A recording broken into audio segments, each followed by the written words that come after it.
Normally, I wouldn't think too much about shonen movies, especially those that are based on an existing anime series. However, the stars just happened to align perfectly. I was binging One Piece the anime after finishing One Piece the live action, which by the way is a great adaptation and you should definitely watch. It was during this time that I saw on Instagram reels about this so-called scary One Piece movie. And the idea of a shonen movie being called scary is intriguing. So I caved in and watched the movie and...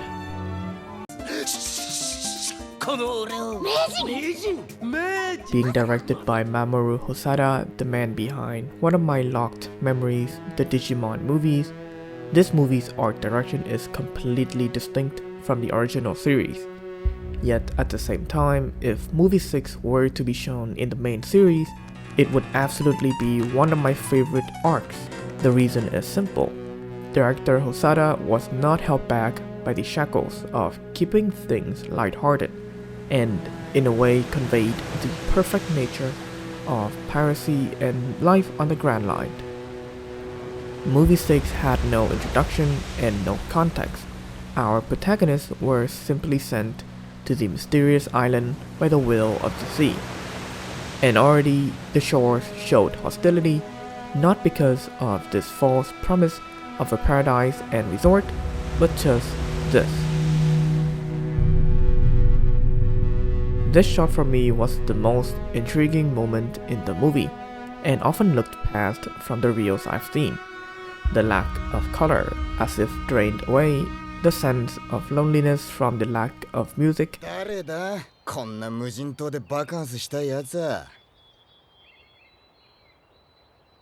the fact that it is so out of place so early into the story. Speaking of which, having what you could consider a wild card director for a One Piece movie made Movie 6 one of the more visually enticing animation from this franchise. The Nakamas were invited to the island, but rarely are they welcomed.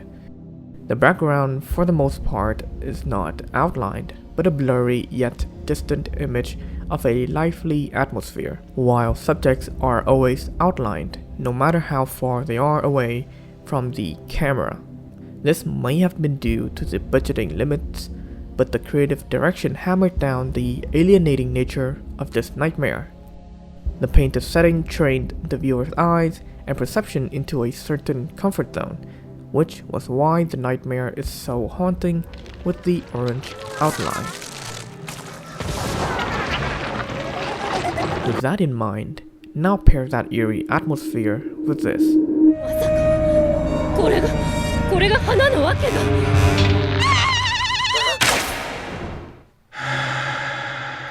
Arguably one of the most horrifying visuals in Movie 6. It was teased for several frames only, but the effect lasted for the whole movie, and one could say it completely flipped the switch when it comes to pacing. The revelation and the why is shown quickly, and the remainder of the movie does what a shonen does best: heroic act and the power of friendship, or in this case, nakama. Our protagonist reflects his internal turmoil and struggle with changes in physical appearance, which is easily spotted considering how fast Luffy bounces back with even the smallest glimpse of hope.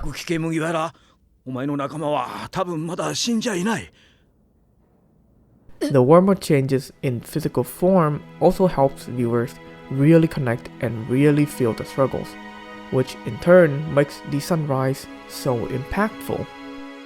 Although short-lived, Movie 6 finally allowed viewers to really take a deep breath after 40 minutes or so of tension and high stakes, and it chose to end it all in a light-hearted note, albeit rather short-lived, and the credits followed right after. But that, in essence, is what the journey to find the One Piece is all about: hidden nightmares to unfold, and the light that will shine on the horizon no matter what.